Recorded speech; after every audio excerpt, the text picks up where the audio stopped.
पाकिस्तान के हालात जो है वो खराब होते जा रहे हैं। वजीरिस्तान के बाद खैबर में लोग निकले, वहां पे एक जगह हुआ है, बहुत बड़ी तादाद में लोग इकट्ठे हुए, तस्वीर मेरे सामने मौजूद है।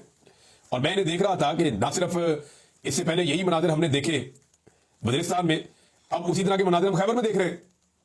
लोग ड्रोन हमलों के खिलाफ बाहर आ गए हैं, लोग मुमकिन फौजी ऑपरेशन के खिलाफ निकल आए हैं, और लोगों को इस बात का आइडिया भी हो गया है कि फाटा को वापस अगर वफाक ले गया तो वो बड़ी तबाही फेरेगा, क्योंकि जो वफाक में जमातें बैठी हुई हैं वो तो जमातें ही नहीं है, उनके पास तो यहां का मैंडेट ही नहीं है। तो वो जमातें तो कर देंगी एस्टेब्लिशमेंट के हवाले, और पाकिस्तान में जो भी चीज एस्टेब्लिशमेंट के हवाले हुई है उस चीज का बेड़ा गर्क ही हुआ है, उसका बचा कुछ नहीं। लिहाजा वहां पे भी मुमकिन फौजी ऑपरेशन के खिलाफ लोग निकले हैं। लोगों का कहना बड़ा सादा सादा है, लोग एक ही बात कहते हैं, जनाब हमारे यहाँ पे मादनियात हैं, हमारे यहाँ पे कुदरती वसाइल हैं, उसके ऊपर पाकिस्तान की एस्टेब्लिशमेंट की और आलमी एस्टेब्लिशमेंट की नजर है, तो इसलिए हमारे यहाँ पे दहशतगर्दी पहले भिजवाई जाती है, फिर ऑपरेशन करवाए जाते हैं, और इस बुनियाद के ऊपर हमें दीवार के साथ लगाया जाता है। ये वहां के लोगों का मौकिफ है। मंजूर पश्तीन से पूछे वो आपको यही बात बताएगा। खैबर पख्तूनख्वा के बहुत सारे अरकान असम्बली हैं जो इन इलाकों से ताल्लुक रखते हैं, उनसे पूछे वो आपको यही बात बताएंगे। जो मकामी लोग हैं उनसे आप पूछे। मुझे इस्लामाबाद हाई कोर्ट में एक लॉयर मुझे आकर मिले, उनका ताल्लुक भी एक एजेंसी से था। एजेंसी मीन्स ये जो एजेंसी वाले एरिया था, फाटा से था। उन्होंने मुझे आकर कहा, हमारे इलाके में जो सबसे बड़ा हमारा दुश्मन है ना इमरान भाई, मैं आपको वो दिखाना चाहता हूं। मैंने कहा जी दिखाएं दुश्मन। तो उन्होंने मुझे एक थैली दिखाई, उसके अंदर कुछ पत्थर और कुछ चीजें पड़ी हुई थी।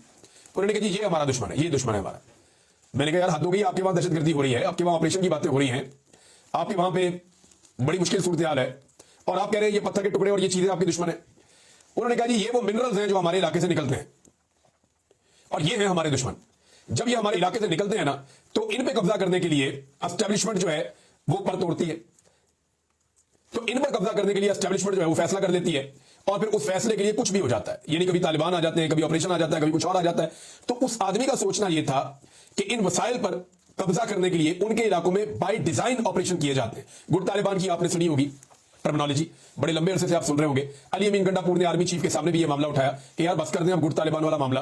ये गुट तालिबान जो है ये अब जनूबी खैबर पख्तूनख्वा के इजला में मेन सड़कों पर रोजाना शाम को आ जाते हैं। डीए खान से आने वाली जो सी पैक रोड है उसके ऊपर आ जाते हैं, वहां पे आगे रोड बंद कर देते हैं, लोगों को लुटमार करते हैं। जो पहाड़पुर का इलाका है वहां पे इनकी एक सैयत है। तो ये बड़ा जुल्म वाली सूरत हाल है, और इसके खिलाफ अब खैबर पख्तूनख्वा की आवाम खुद से निकलना शुरू हो गई है। किसी पॉलिटिकल पार्टी का झंडा नहीं था, मुझे तो पासून वाले भी नजर नहीं आए, उनके सफेद झंडे होते हैं वो भी नहीं आए। लेकिन मंजूर पश्तीन से आप पूछे, बाकी लोगों से आप पूछे, वो यही कहते हैं कि हमारे लोगों का खून बहाया जाता है सिर्फ डॉलर कमाने के लिए और हमारी मादनियात और वसाइल पे कब्जा करने के लिए, दूसरी और कोई वजह नहीं है।